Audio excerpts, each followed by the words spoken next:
Okay, so this is the third part of my lecture, series. So people are asking me why are you lecturing? Hindi ka naman labor arbiter, hindi ka naman NLRC commissioner, hindi ka naman nagtatrabaho sa DOLE, hindi ka naman book writer, hindi ka naman din.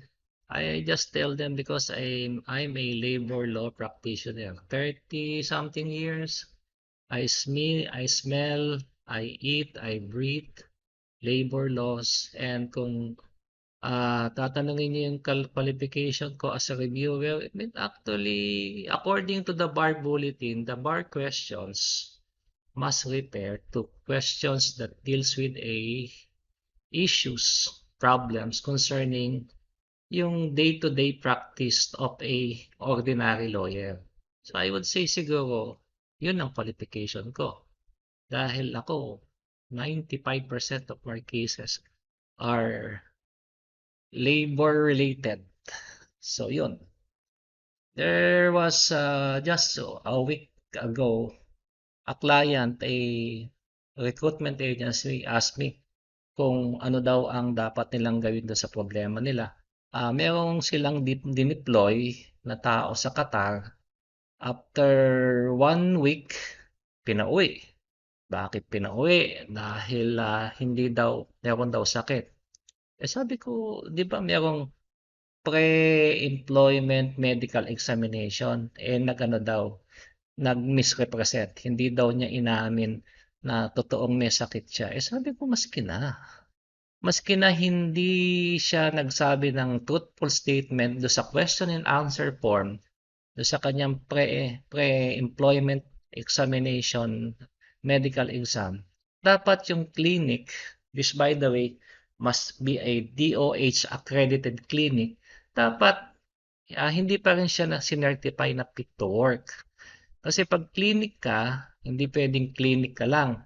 Dapat makakakuha ka ng DOH accreditation or certification na pwede kang mag-PEME. Tawag dyan, PEME, Pre-Employment Medical Examination. Pag yung Pre-Employment Medical Examination certificate, dapat i-honor yan ng mga foreign employer. Pinapunta ka sa Qatar, sinabing fit to work, pagdating doon, sabi nung Qatar, hindi ka fit to work, umuwi ka, hindi na sila pwedeng mag-deploy sa Qatar. Yung foreign employer na yon. Dapat i-honor nila yung PEME certificate ng DOH accredited clinic or hospital. Pag hindi nila in-honor yon, pwede silang mabar. Ayun yon. Ngayon, on the part naman of the DOH accredited clinic or hospital, pag nagkamali sila, within 15 days, pagdating sa abroad niyan, pagdating doon may sakit pala, sinertify nilang walang sakit. Ang liability nila under the law, the Migrant Workers Act, is that sila ang mag-shoulder ng repatriation cost at saka all damages yung ospital o yung clinic. Kaya dapat gagawin nila yung trabaho nila. Hindi lang sasabihin nila na, okay, mayroong question and answer. Diba? Nagkaroon ng misrepresentation yung employee, nagsinungaling. Hindi pwedeng ganon.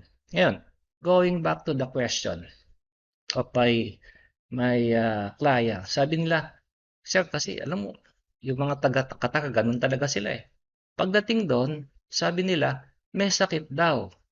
Sabi ko, pinakita ba nila sa doktor? Hindi daw. Sabi ko, ang batas rin, ay Supreme Court decision natin ang sinasabi, the determination of whether an employee is sick is not vested on the employer.